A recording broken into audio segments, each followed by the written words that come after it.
This is the Lone Crater YouTube. We hope this video helps. In this video, I will show how to make high-fidelity prototypes in Figma.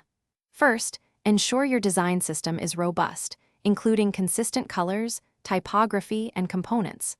This foundation saves significant time and ensures a polished final product.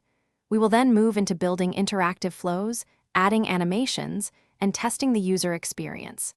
This easy method will help you create compelling prototypes quickly and effectively. To begin, design all your user interface elements directly within Figma.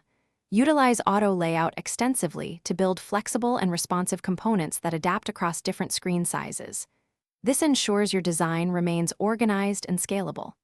Apply your established design system, including precise color palettes, typography, and iconography, to maintain visual consistency. Pay close attention to every detail, from button states to input fields, making them pixel perfect. Now, let's bring your design to life by adding interactivity. Navigate to the Prototyping tab in Figma and connect your screens using various interaction types. Define triggers like on-click or while hovering to simulate user actions. Select smooth animation types, such as Smart Animate, to create seamless transitions between frames.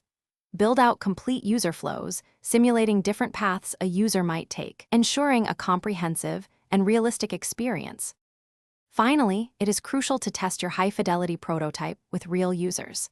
Share a link to your Figma prototype and gather valuable feedback on its usability and clarity. Observe how users interact with your design, noting any areas of confusion or difficulty. Use these insights to iterate and refine your prototype, making necessary adjustments.